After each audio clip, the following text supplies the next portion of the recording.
Okay. So the Union Budget 2025 is out, and it sounds like there's a lot to unpack, right? Absolutely. It's quite a comprehensive budget this time, covering a bunch of different sectors, from personal income tax to small businesses and even nuclear energy. Okay. So let's start with the big picture. What are the main themes this budget is focusing on? Well, the finance minister highlighted 6 domains for transformative reforms and emphasized inclusive development, accelerating growth, and supporting the poor, youth, farmers, and women. Basically, they're aiming for what they are calling Jian. Gyan, interesting. So is that like a focus on the Garib, Yuva, Anadata, and Nari Shakti? Exactly. A rather catchy acronym, I'd say. And it seems like they're really pushing for a Viksit Bharat, which means a developed India, aiming for zero poverty and better education and healthcare. Okay, so pretty ambitious goals then. Now, what about the numbers that really matter to the economy? Right. So the fiscal deficit for FY25 is projected at 4.8%, and they're aiming for 4.4% in FY26. Also, revised capital expenditure is set at a substantial rupees 10.18 lakh crore. It's a pretty big number. Wow, that's a lot. And what about plans for raising money? I mean, where is that going to come from? Well, they're planning an asset monetization plan targeting rupees 10 lakh crore. And they're also increasing FDI in the insurance sector to 100% from 74%, which is a big jump. And they will also be looking to review and simplify conditions for foreign investment. Okay, that makes sense. So now, what about personal income tax changes? I know everyone's interested in that part. Absolutely. Under the new regime, there's no income tax up to rupees 12 lakh per annum. And for salaried individuals, it's effectively nil up to rupees 12.75 lakh with that standard deduction. That's a significant change. So does that mean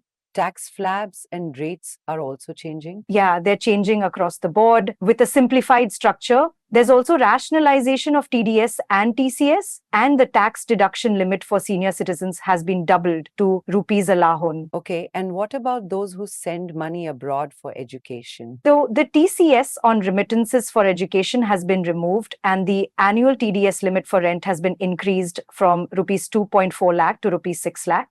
Also, the time limit to file a return has increased from 2 years to 4 years. That sounds like a lot of relief for people.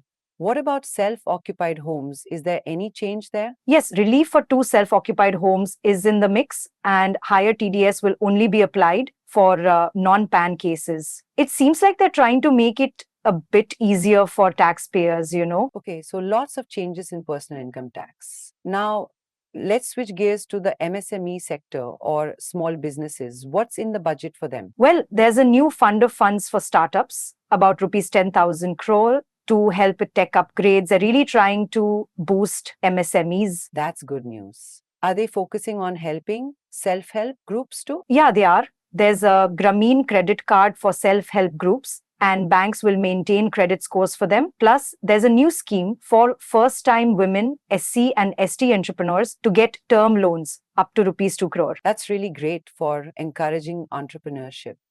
What about street vendors? Are they included? Yes, street vendors will get UPI-linked credit cards with a limit of rupees 30,000. And Social Security is being extended to 1 crore gig workers with ID cards to help them access government services. So it sounds like they're making a lot of effort to reach all segments. And India Post, how are they involved here? They are actually planning to transform India Post into a major logistics organization. It's like expanding their reach and services. Makes sense. So now, what about the business side of things? What's India Inc. getting? Well, there's an export promotion mission with ministerial targets, and easy access to export credit is going to be provided. They also have a new Udan regional connectivity scheme for enhanced regional air connectivity to 120 new destinations. That sounds like a boost for exports and connectivity. And what about the energy sector? There's a big push for nuclear energy, rupees 20,000 crore allocated for developing small nuclear reactors in India, aiming for 100 gigawatts and 5 indigenous small nuclear reactors by 2033. Wow, so that's a significant step towards clean energy. And anything for urban development? Yes, a rupees 1 lakh crore urban challenge fund for new age cities. It's like building more modern and sustainable cities. Okay, so that covers quite a bit. Before we move on to education and healthcare, let's just take a moment to ask our viewers to like, share, and subscribe to the YouTube channel. If they're enjoying the content, it would be a big help. Right. And do leave your comments too. We are always open to suggestions. So, moving on to education and healthcare, what did the budget bring there? Okay, so in healthcare, they're planning to add 10,000 seats in medical colleges and hospitals in FY26, and they want to establish daycare cancer centers in all district hospitals, which is very important. Definitely, that's much needed. And what about education? Any updates? Well, they plan to set up 50,000 artisanal tinkling labs in schools, plus 5 national centers for skilling will be established. And they're also offering 10,000 fellowships for tech researchers in IITs. That's all good news.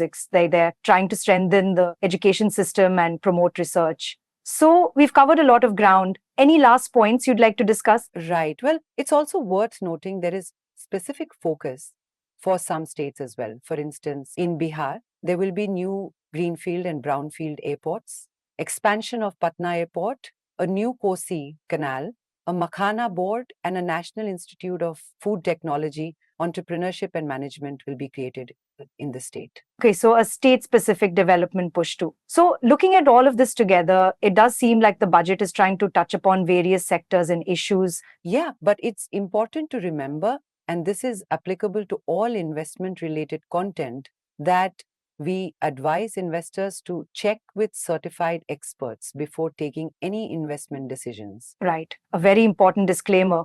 Well, it seems they have tried to cover the major areas this time round and are looking for holistic growth. So what's your view on the impact? Well, I think it's a very comprehensive budget, but the real impact will depend on how well these initiatives are implemented, right? It's like having a detailed blueprint, but the actual construction will determine the final outcome. Precisely. It's one thing to announce these goals and quite another to achieve them. We'll have to see how it plays out, right? Yes, time will tell. And it will be interesting to see how these reforms really affect everyone, from taxpayers to businesses and the overall economy. Right.